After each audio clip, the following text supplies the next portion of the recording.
स्वागत है मित्रों। कहानी को आगे बढ़ाते हुए आज दिखाया जा रहा है जोई अपने कमरे में बैठकर लैन के बारे में ही सोचे जा रहा था। उसी वक्त एक लड़का जोई को पुकारते हुए जोई के कमरे में आता है। जोई कहता है, सीनियर ब्रदर मैं इधर हूँ। सीनियर ब्रदर तब जोई को उसका पेमेंट देते हुए कहते हैं कि जोई, लास्ट वीक के तुम्हारे काम का पेमेंट आया है, ये तुम अपने पास ही रखो। जोई तब उनसे अपना पेमेंट लेते हुए उन्हें थैंक यू कहता है। फिर सीनियर ब्रदर जोई के पास बैठकर प्यार से जोई से कहते हैं कि जोई तो अच्छा बच्चा है। क्या जोई को पता है कि जोई के डैड ने मुझे कॉल किया है? जोई तब उनसे पूछता है कि सीनियर ब्रदर, क्या आपने मेरे डैड को ये तो नहीं बताया कि मैं इधर हूँ? सीनियर ब्रदर कहते हैं कि नहीं, मैंने उनको कुछ नहीं बताया। पर जोई, तुम ये बताओ कि तुम इस शहर में क्यों आए हो और तुम अपने घर क्यों नहीं गए? तुम अपने मॉम डैड के साथ क्यों नहीं रह रहे हो? जोई इस बात का उन्हें कोई जवाब नहीं देता। तब सीनियर ब्रदर कहते हैं कि हाँ, मैं समझ सकता हूँ, जोई तो अभी बड़ा हो गया है। फिर वो जाने लगते हैं। जोई उन्हें पीछे से रोकते हुए कहता है कि सीनियर ब्रदर, मैं यहाँ असल में किसी को ढूंढते हुए आया था। सीनियर ब्रदर पूछते हैं कि क्या तुम्हें वो मिला? जोई मुस्कुराते हुए कहता है कि हाँ, मुझे वो मिल गया। यहाँ से सीन शिफ्ट होकर एन और लैन को दिखाया जा रहा है, जहाँ लैन एन के बहुत करीब आ जाता है। ऐसा लगता है कि लैन शायद अभी एन को किस करेगा, पर लैन तुरंत ही एन के पास से हट जाता है और एन से कहता है कि बोरिंग, मजा नहीं आया, मुझे लगा था कि तुम चौंक जाओगे। तब हम एन को देखते हैं, जिसे देखकर समझ में तो आ रहा है कि वो लैन को अपने इतना करीब देखकर थोड़ी देर के लिए तो घबरा गया था, पर ये बात वो लैन को पता चलने नहीं देता। एन तब बहुत नॉर्मली लैन से कहता है कि मैं क्यों चौंकूंगा, मुझे तो पहले से ही लग रहा था कि तुम्हारा और जोई के बीच में कुछ ऐसे टाइप का ही रिश्ता होगा। यहाँ लैन एन से पूछता है कि तुम्हें ऐसा क्यों लग रहा था भला? एन बताता है कि देखो लैन, मैंने तुमको पहले भी कहा है कि मैं तुम्हारा और जोई के रिश्ते को लेकर थोड़ा सा क्यूरियस हूँ, और ऊपर से मैंने जोई के बारे में बहुत सारे रूमर्स सुने हैं और उसके बाद मैंने जोई को तुम्हारे साथ देखा है। फिर एन याद करने लगता है कि उसने लैन के घर में एक एल्बम देखा था। तब एन लैन को बताता है कि लैन, मैंने तुम्हारे ऊपर थोड़ा सा जासूसी किया, तब मुझे पता चला है कि तुम्हारे और जोई के बीच में कुछ रिश्ता है, और अभी जो तुमने किया उसके बाद तो मैं कंफर्म हो चुका हूँ कि जैसा मैं सोच रहा था वैसा ही रिश्ता तुम्हारे और जोई के बीच में है। उसके बाद एन लैन के ओर नहीं देखता। वो लैन के गे होने के बात को थोड़ा अवॉइड करते हुए वो सीधा जाकर अपने कुर्सी में बैठ जाता है और अपना नोट निकाल कर लैन के रिसर्च के बारे में नोट लिखने लगता है, लैन से ये कहते हुए कि देखो लैन, तुम मुझे गलत मत समझना, ऐसा नहीं है कि मुझे तुम्हारे पर्सनल लाइफ में बहुत इंटरेस्ट है। मैंने जो तुम्हारे ऊपर ये जासूसी किया है, ये भी हमारे रिसर्च का एक हिस्सा है, जिससे हमें ये पता चलेगा कि किसको देखकर तुम्हारे अंदर बदलाव आता है और कितना बदलाव आता है। तुम समझ रहे हो ना? यहाँ हम लैन को देखते हैं, जिसको देखकर साफ साफ समझ में आ रहा है कि उसे एन की ये बात बिल्कुल पसंद नहीं आई कि पहले तो एन ने लैन और जोई के बीच क्या रिश्ता है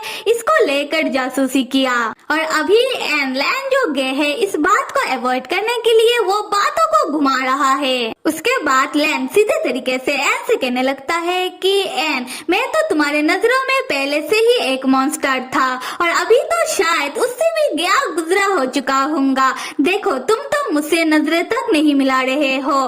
खैर, तुमसे बात करने का कोई फायदा नहीं, इससे अच्छा होगा कि मैं चलता हूँ। फिर लैन गुस्से में एन के घर से निकल जाता है और एन लैन के जाने के बाद अपने दरवाजे के ओर देखता है। खैर, हम लैन को देखते हैं जो लिफ्ट के अंदर आता है। उसी वक्त लैन को एक फोन आता है। लैन फोन को पिक करने के बाद वो परेशान होकर बिल्डिंग से तेजी से बाहर निकलता है और बाहर बहुत तेजी से बारिश हो रहा था।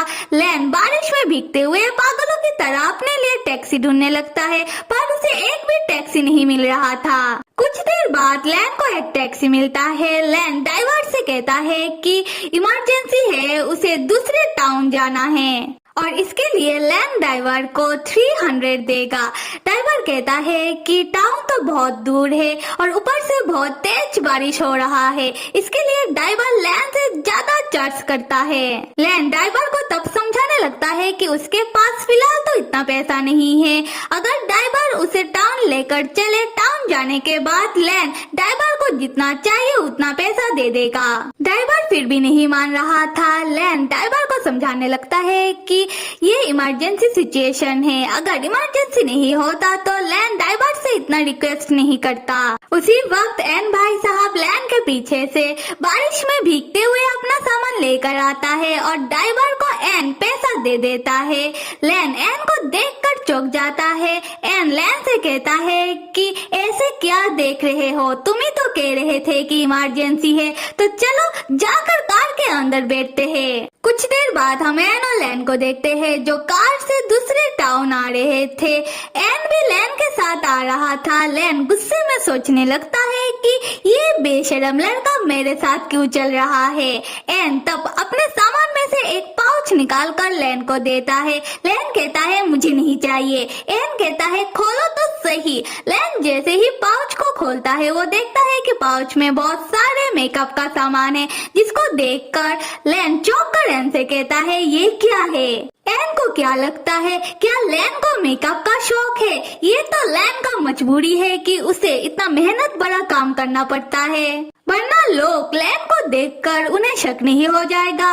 एन तब कहता है कि पता है मुझे, इसलिए तो दे रहा हूँ, जल्दी से मेकअप करके अपने ये शरीर का ब्लू मार्क ढक लो, वरना अगर तुम्हारे मॉम ने ये देख लिया तो पता है ना कि उन पर क्या बीत सकता है।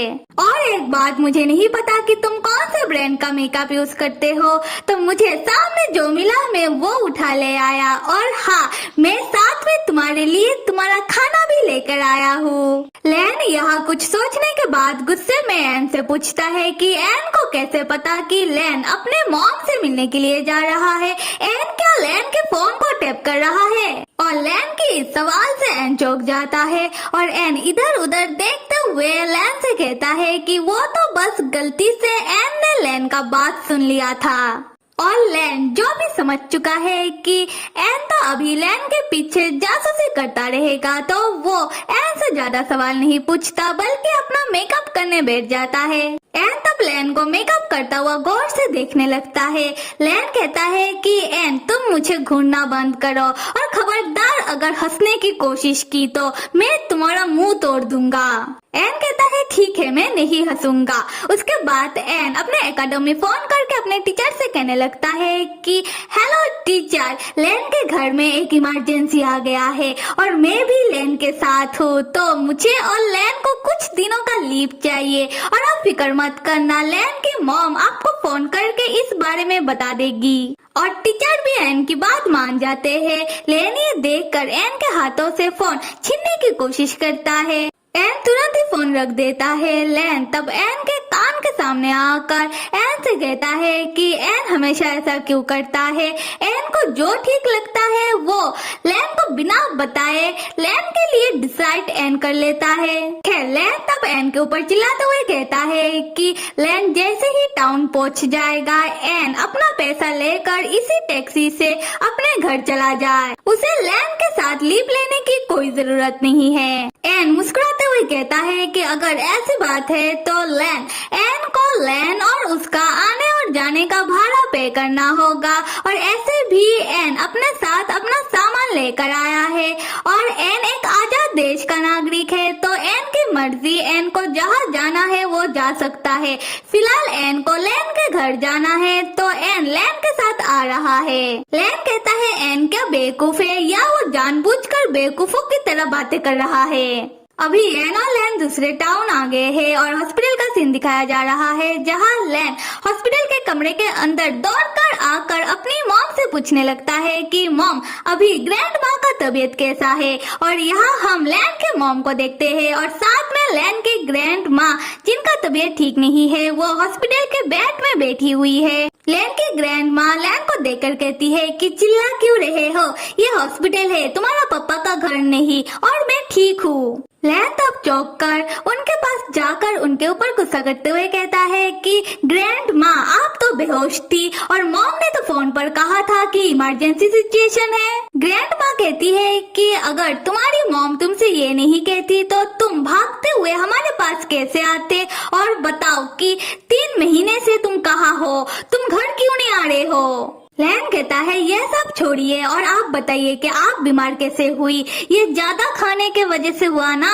ग्रैंड माँ लैन के सर में तौलिया मारते हुए कहती है कि तुम्हें क्या, मेरा जितना मर्जी मैं उतना खाओ, और पहले तुम इस तौलिए से अपना सर पोंछ लो, तुम कितना भीग गए हो। यहाँ हम एन को देखते हैं जो हिचकिचाते हुए कमरे के अंदर आता है और अपना नजर झुकाते हुए लैन की मॉम और लैन की ग्रैंड माँ को हेलो कहता है। एन कहता है कि माफ कर देना, मैं आप लोगों को परेशान कर रहा हूँ, मैं लैन का क्लासमेट हूँ और लैन के साथ आया हूँ, मेरा नाम एन है। तब हम लैन की मॉम को देखते हैं जो सीरियस लुक देती हुई एन को ही देखे जा रही थी, और लैन जो अपना टॉवल तब एन के सर में रख देता है और एन से कहता है कि पोंछ लो वरना तुम्हें सर्दी लग जाएगा।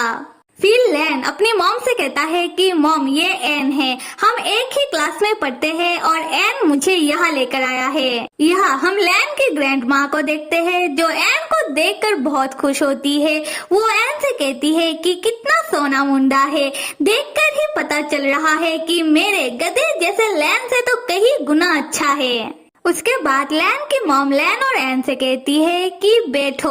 लैन कहता है कि अभी नहीं मॉम, अभी मैं एन को लेकर घर चलता हूँ क्योंकि हम दोनों भीग गए हैं, पहले जाकर चेंज कर लेते हैं। लैन की मॉम कहती है कि हाँ तुमने सही कहा, और लैन की ग्रैंड माँ तब लैन को अपने पास बुलाकर कुछ खाने का सामान देकर कहती है कि घर जाने के बाद तुम दोनों कुछ खा लेना, और ऐसे भी तुम दोनों हॉस्पिटल में अभी रुक कर करोगे क्या, क्योंकि मैं खुद हॉस्पिटल में बोर हो जाती हूँ। खैर उसके बाद एन और लैन हॉस्पिटल से चले जाते हैं और लैन की ग्रैंड माँ लैन की मॉम से कहने लगती है कि सुनो अभी तुम्हारा बेटा बड़ा हो गया है तो लैन के पास हमारे अलावा भी अपना एक पर्सनल लाइफ है, तो तुम उसके इस पर्सनल लाइफ में ज्यादा इंटरफेयर मत करना, क्योंकि मेरा लैन ऐसे भी बहुत अच्छा लड़का है और मैं नहीं चाहती कि तुम उसे ज्यादा परेशान करो। यहाँ हम लैन की मॉम को देखते हैं जो ध्यान से लैन की ग्रैंड माँ की बातें सुन रही थी और उन्हें देखकर समझ आ रहा है कि उन्हें लैन की बहुत फिक्र हो रही है। अभी एन और लैन हॉस्पिटल से निकलकर लैन एन को अपने घर लेकर आ रहा है और ट्रैफिक सिग्नल के कारण उन दोनों को थोड़ा रुकना पड़ता है। लैन एन से कहता है कि थोड़ी देर इधर खड़े रहो, उसके बाद हम दोनों एक साथ रास्ते के उस पार जाएंगे। तब लैन जैसे ही एन के और मुड़कर देखता है वो पाता है कि एन का तबीयत बिगड़ रहा है। लैन एन से कुछ पूछे उससे पहले ही एन चक्कर खाकर लैन के सामने ही गिर जाता है। सो मेरे प्यारे मित्रों, कहानी को देखकर तो आपको पता चल ही रहा होगा कि कहानी में बहुत सारे राज है और जैसे जैसे कहानी आगे बढ़ेगा वैसे वैसे हमें पता चलता रहेगा।